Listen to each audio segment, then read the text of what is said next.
Thanks, Jen. Good morning. I'm glad to be here with you today. Oh, well, good morning back. I didn't even pause. My name is Sarah Cool, for those of you who have not yet met me. And I should, before I begin, let you know of a massive conflict of interest. As we speak, I'm super married to the pastor, so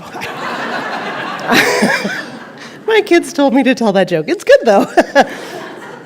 But I am really excited to be here with you today and to share about this Ambassador series as we talk about the intersection between our faith and our vocation. How does that work out and what does that mean? I am a teacher librarian in the Comox Valley School District, and the idea of librarian for you might conjure up childhood images of tweed, maybe like a stern look, or an oldish person, I'm not sure, but I'm also what a librarian looks like these days. I even wore my team uniform with books on it. My kids love this shirt.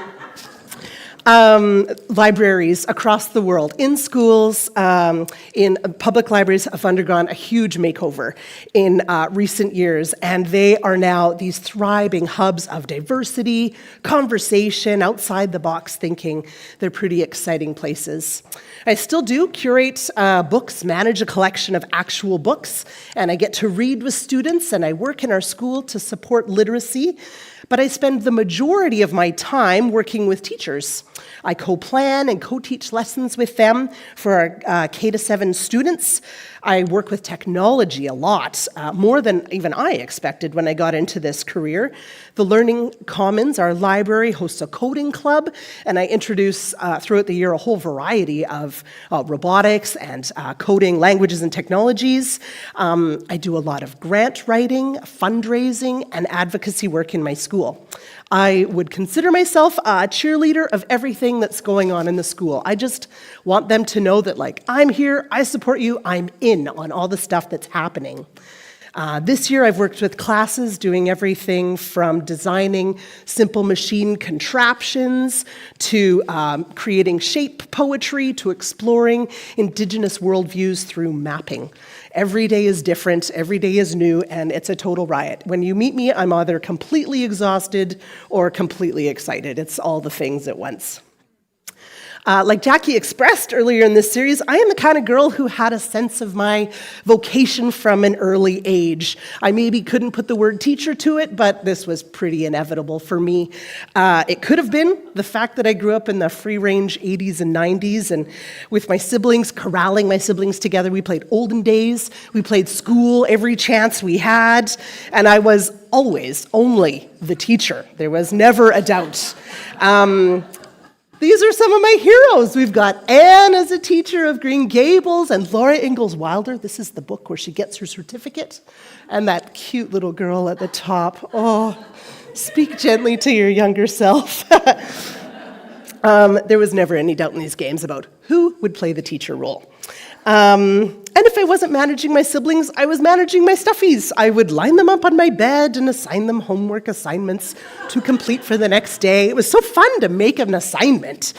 I was even a keen student. I loved school. I still remember the great satisfaction I felt from a particular social studies project in grade 5 with Marianne Gravel. The teacher had a chart of all the pieces of the assignment, and I just got such joy and satisfaction from completing things and getting my sticker put up beside each piece of the assignment. I just loved that. And in my head, I was in a race with Curtis A. I was gonna beat that guy. I was gonna do it. And I'm curious where he is in the world these days. It could be more than my upbringing or those experiences. It could be my ENFP, Myers-Briggs personality profile, or my Enneagram 7 nature that drew me to a career where I could grow in curiosity, community, explore ingenuity. You can ask my family. I'm all about making the mundane an adventure. Chores are always an adventure, and I love to live in the side quest. So whether nature or nurture, it was inevitable, I think, that I would find myself in a career like this. But it's the library part that is a surprise to me. You may have noticed from my kind of the way I put myself out there that I'm not very quiet and, typical librarian-ish. I never once completed a personality profile test that said oh, you would make a good librarian. It just never showed up. I don't have the quietness for it. It just didn't work.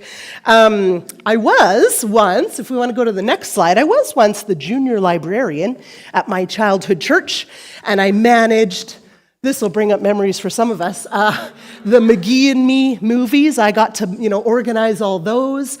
The endless collection of Adventures in Odyssey. The cassettes and the books, I was into all of those. I read and reread all those Mandy mysteries.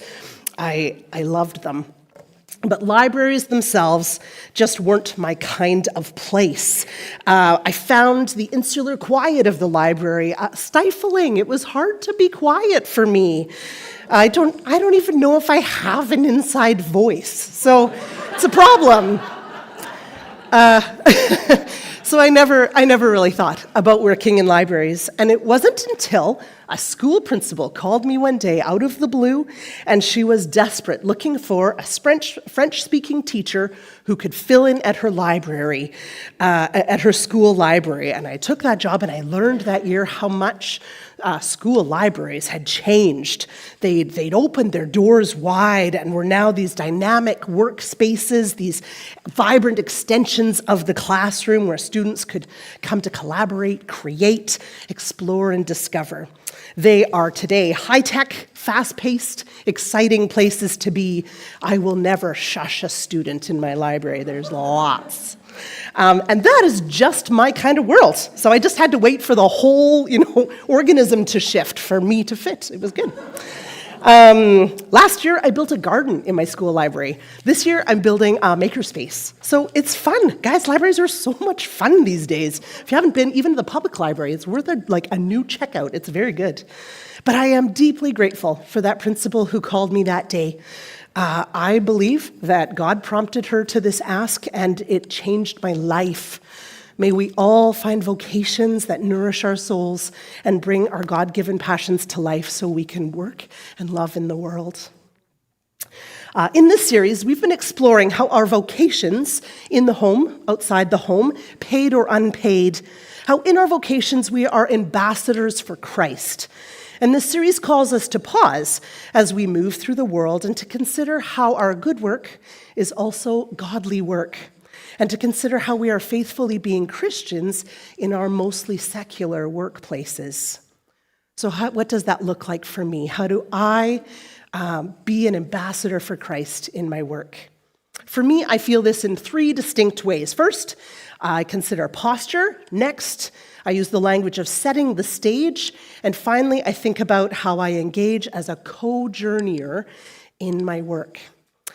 But let's go back to our scripture for today as our foundation and direction for where we are going. In 2 Corinthians, Paul says, "For we do not proclaim ourselves, we proclaim Jesus Christ as Lord, and ourselves as slaves for Jesus' sake. For it is the God who said, 'Light will shine out of darkness,' who has shone in our hearts to give the light of the knowledge of the glory of God in the face of Christ. But we have this treasure in clay jars so that it may be made clear that this extraordinary power belongs to God and does not come from us." So this verse makes me first think about posture. For me, a fundamental posture is the belief that the work in which I participate is good. It is good because I believe that God is at work in all things. He's at work in all places, drawing us all toward himself. He is there. And yes, I know in the education system there are certainly things to improve. There is deep brokenness, and there are conversations yet to be had. But at its core, I believe my vocation and its location is good. And I think that's an important distinction. If I believed that I was working in a bad place, if I was seeking out evil or battling evil, I would spend my time focusing on the dark. But when I choose to see that where I am is good, I can't help but have my eyes open, looking for the good things that God is doing. And the first step, then, in being an ambassador is believing in the goodness of your place. Next, we need to consider whom we represent. Corinthians reminds us that we are not here to proclaim ourselves. Ambassadors are fundamentally not about themselves. An ambassador works as a representative of the country from which they come. Their work is to direct others to the home country, to put visitors at ease. What else have I got here? To provide a safe place, and to be, as Jackie explained a couple weeks ago, a bridge between places. They're about all those things, but they are not about themselves. They are tirelessly working for whomever they represent. They are not, in a sense, the prime agents. They represent the agency. And this is a significant postural shift from popular culture, I think. In an era where the goal is to, the race to the top, where the great ideal is to get out from the demands of a boss and to be your very own boss, I think it's radically countercultural to go into a place and to not be there to toot your own horn and not be there to make yourself look the best. If I am kind, if I am welcoming, is it not just because God made me so? And this is how we work. I work in a place where I cannot talk freely about my faith. My colleagues know I'm a Christian, but not because I've said very much. Actually, they mostly know I'm a Christian because Micah came to our Christmas staff party, and we had that awkward moment in conversation where they're like, "Oh, hi, you're Sarah's husband. Oh, Micah, good, and what do you do?" And he says, "I'm a pastor." And everybody pauses in the circle, and they think, what have I said in the last 5 minutes? Have I offended the minister? It's like the biggest conversation stopper ever. So actually, I didn't say much in that one. It was just the fact of our situation. I do, in one-on-one conversations, of course, my faith or being in church might come up, but I certainly don't feel comfortable to talk about it much beyond that, and not with my students. However, I still strive to faithfully communicate my connection to God through all my actions and words all along the way. And this goes back to my Awana clubs. Oh, you can turn that one off for now, Lise.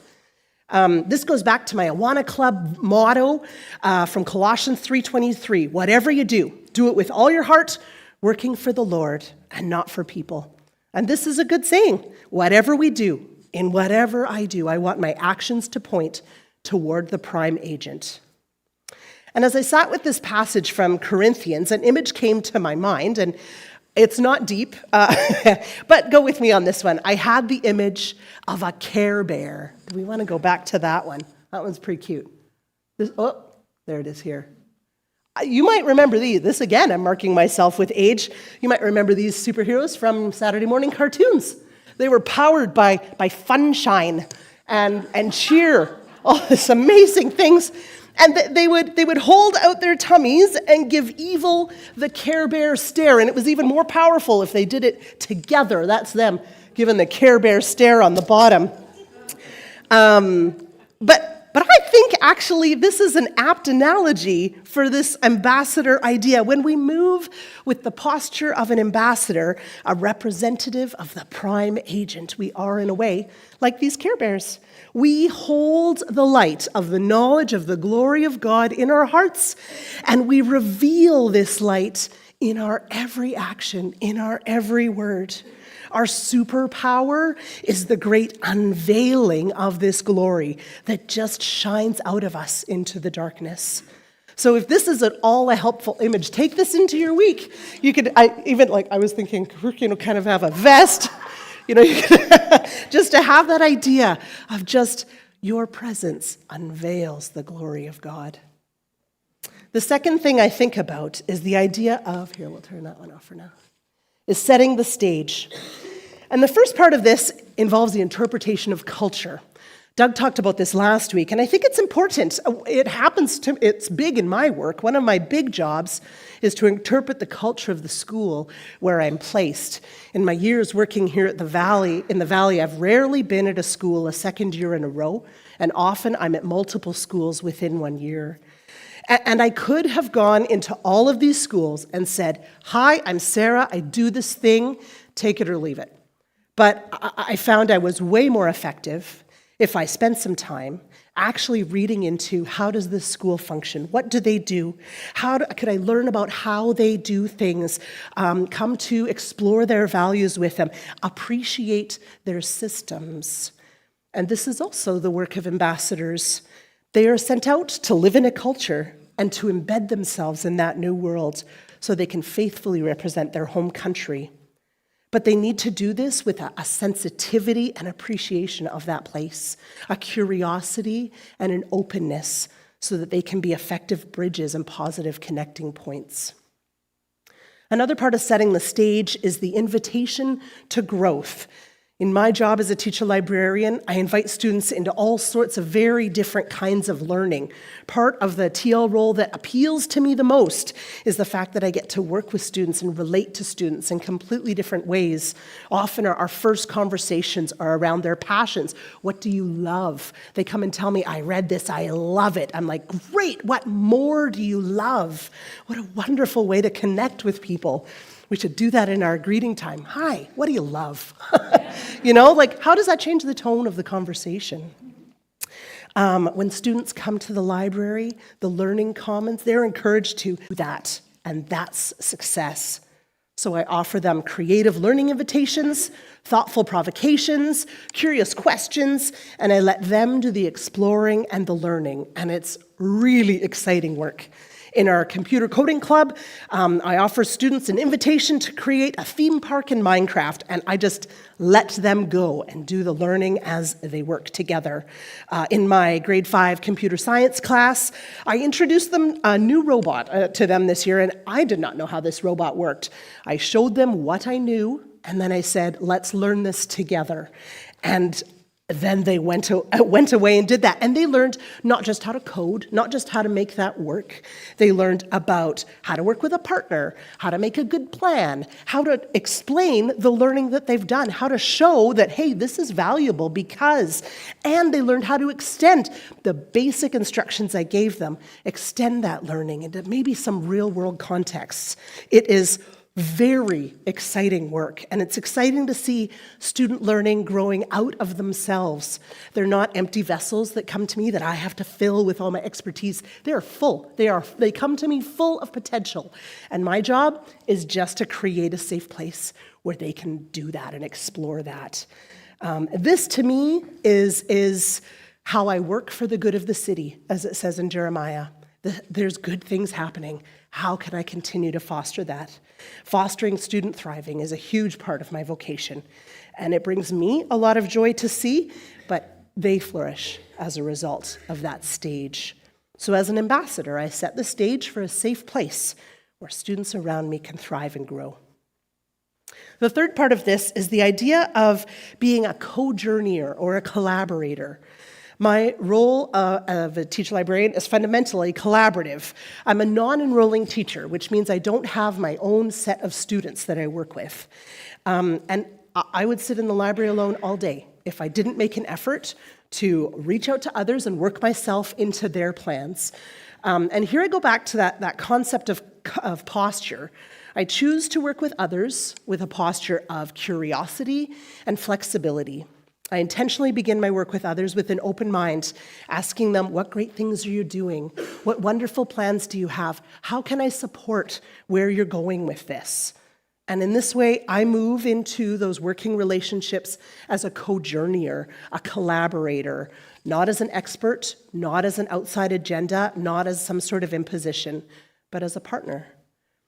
And I do this not with my own agenda, but I come alongside their plans so that we can work together and support one another. And this worked itself out really beautifully in a recent conversation with a colleague when she shared about an upcoming project she wanted to do with her class, and she asked me for a particular resource. And I looked and looked and looked, and I couldn't find this resource anywhere. And I sent that soul-crushing email where just like, I'm sorry, I'm really going to fail you. I can't find it. And as soon as I pressed send, I realized, there's like a million other ways I can help beside that one way. So I promptly followed up with another email full of resources, links, lesson ideas, all sorts of stuff that I could find that might also suit her project. And her reply to me in that moment was stunning, was the kind of reply I write in my journal and reflect on. She said, "Your email made me realize I could be brave and step away from doing what I thought was expected of me. Your ideas helped me see I could lean into my strengths and try something new." And I thought that was beautiful. And so we set to making plans, riffing off some of the resources I'd shared with her, but making up new things. I did not have all the answers, but I was willing to come alongside and engage with her where she was at. And that was powerful. And something new and beautiful grew out of our work together. It's amazing to hear that I had helped her see her own strengths and helped her feel brave in herself. And I thought, isn't this the work of ambassadors? Isn't this the good thing to which we are called, to build one another up, to make each other brave, and to help others thrive in the roles where they have been placed?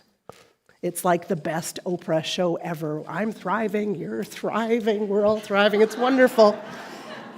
It is a wonderful thing. Right?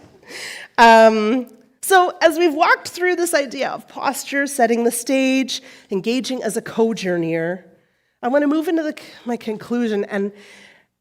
First of all, I want to just reflect on some of the things I've mentioned so far, that an ambassador believes in the goodness of where they've been placed. They're there and believe and function as if they are continually reflecting the prime agent, revealing the light of the glory of God. They spend time interpreting culture, appreciating culture. They seek the flourishing of those around them wherever they are and do so by building one another up. But we cannot read this verse in isolation. It ends with this clay jar moment and talks about the fragile parts, the broken parts. And I want to talk about that briefly, if I may. If you are feeling vocational disorientation, my energy actually today might have been really hard for you to hear. And I understand that. But if I may, I would like to share from my experience, and maybe we can find a place in there where we can connect. I have not always enjoyed my career as a teacher. In fact, for much of my early career as a French itinerant, I despaired of my work, and that's an appropriate word. I could never have done this talk back then. I felt insecure, I was stressed, I was overwhelmed, I felt lost, and I had certainly lost my idealism. I didn't want to continue, and I didn't feel I had the strength to continue. And I want to briefly reflect, without being trite, that I believe this might also be part of being an ambassador. Because ambassador does not necessarily mean successful. Sometimes we as ambassadors might feel like we aren't good enough, like we aren't the right people for the job. But here's what's true. Sometimes ambassadors are simply present. They are assigned, not in a God has all the plans for your life kind of way, but just you're there, so there you are. You are, for all intents and purposes, in this place for such a time as this. And I think that matters. Just being there makes you the right person for this time. We aren't just ambassadors for a God who is the winner, who we know sits on the throne of the universe, who at the end of days is victorious. We are also ambassadors of a God who knows brokenness, who knows the darkest corners of despair, loneliness, loss, and grief. And that's real. So if you're feeling this way, if you feel like a lost ambassador, I think that's okay, because you still hold this light of the glory of God. But remember that ambassadors are assigned to a community, and we here are your community. And as the community, we're with you. We want to hold you through this season. We are cheering for you. We are hoping for you. We are praying for you when you do not have the words and when you do not have the faith. And I know that doesn't make it all better. Vocational crisis is no small matter. But does it help to know that you are not alone? We are here to see, even when you cannot, that the Spirit is at work going ahead of you, that the Son is walking right beside you, and that the Father who holds all things in his hands is with you through it all. And in this way, we get to be ambassadors to you. What a gift to testify to the good work of the one who sent us. May the light of God that shines out of the darkness shine and grow in your hearts and give you the light of the knowledge of the glory of God in the face of Christ and give you hope. Amen.